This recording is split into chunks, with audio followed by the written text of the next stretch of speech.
Yeah, broadcasters are different than any other form of communication, including here.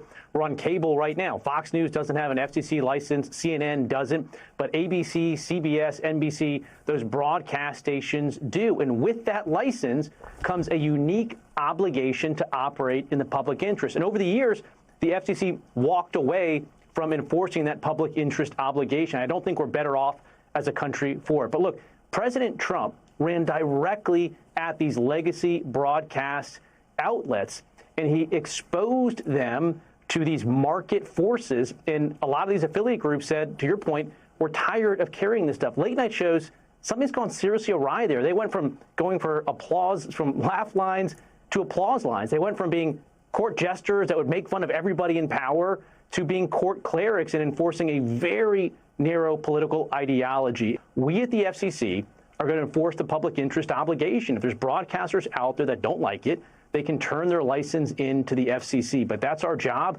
And again, we're making some progress now. FCC Chairman Brendan Carr on Fox News last night commenting on ABC's suspension of Jimmy Kimmel's show. We're going to have much more about that decision straight ahead. Plus, we'll go through yesterday's highly anticipated testimony from the ousted CDC director, including her warnings about the future of vaccines.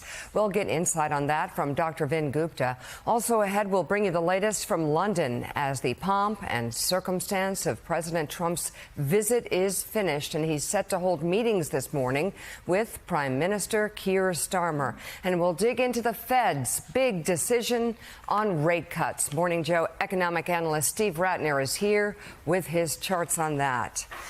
Well, good morning and welcome to Morning Joe. It is Thursday, September 18th. Along with Willie and me, we have the co-host of our fourth hour, staff writer at The Atlantic, Jonathan Lemire, U.S. special correspondent for BBC News and the host of The Rest is Politics podcast, Katty Kay, former Treasury official and Morning Joe economic analyst Steve Ratner here on the set, along with editor-in-chief of Semaphore, Ben Smith, with us this morning.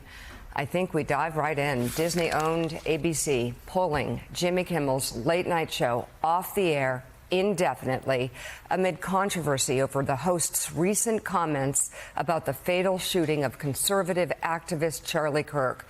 During his monologue on Monday night, Kimmel spoke about the Republican response to Kirk's killing, saying, quote, "The MAGA gang is desperately trying to characterize this kid who murdered Charlie Kirk as anything other than one of them and doing everything they can to score political points from it. In between the finger pointing, there was grieving."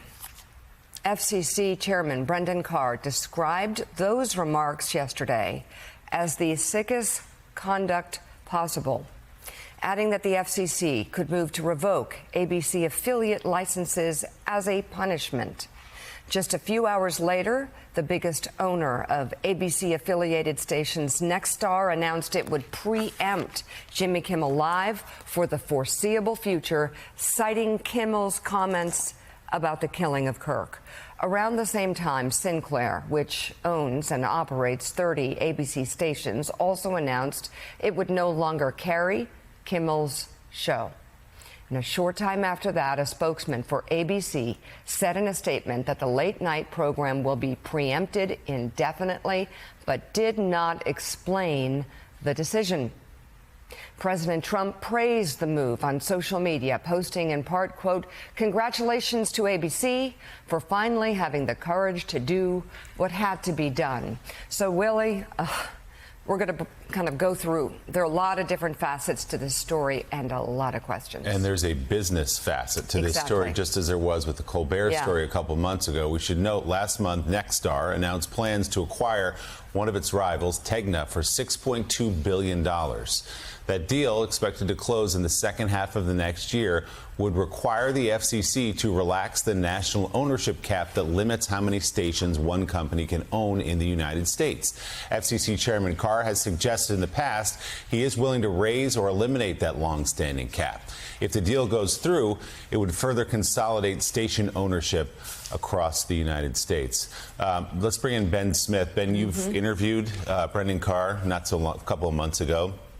Should point out he, in the past, has spoken very clearly and forcefully about the need for independence in newsrooms, for example, that the government should not be reaching into a newsroom or perhaps into a comedy show, that the audience should decide if they want to turn away.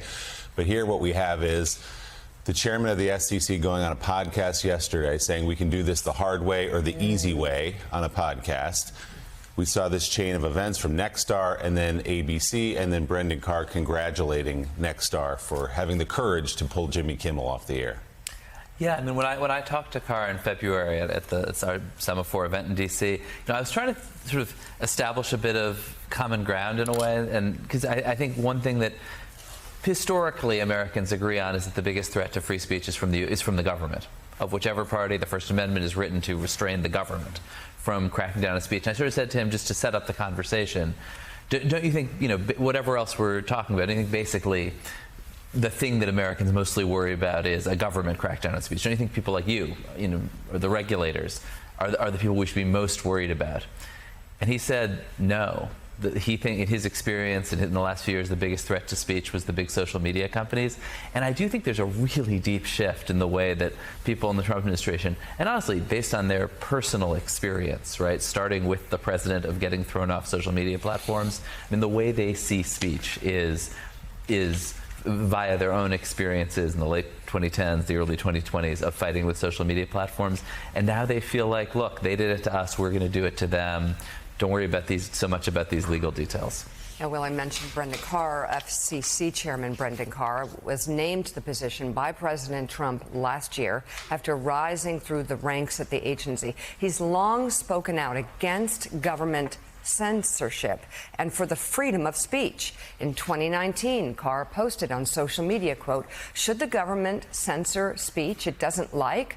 Of course not. The FCC does not have a roving mandate to police speech in the name of the public interest." In 2021, he wrote, quote, "A newsroom's decision about what stories to cover and how to frame them should be beyond the reach of any government official." In 2022, Carr posted, quote, "Political satire is one of the oldest and most important forms of free speech. It challenges those in power while using humor to draw more people into the discussion.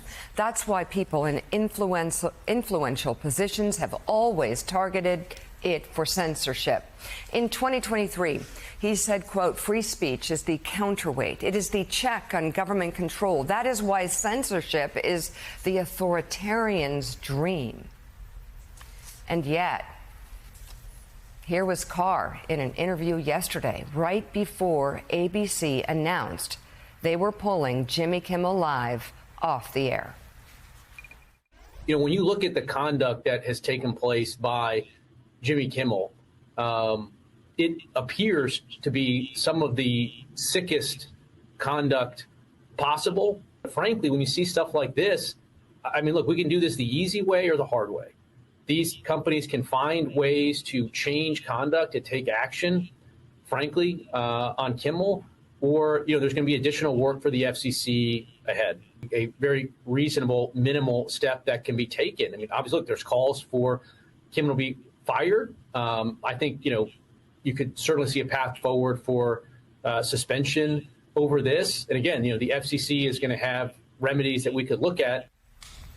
So what does this mean? We can do this the easier way or the hard way? Yeah, I mean, authoritarian's dream. To quote himself, this is what happens when you start censoring speech. We've heard the warnings. If comedians can't joke about the government in charge, that's a very deeply slippery slope. And we should know this comes after just this move last night.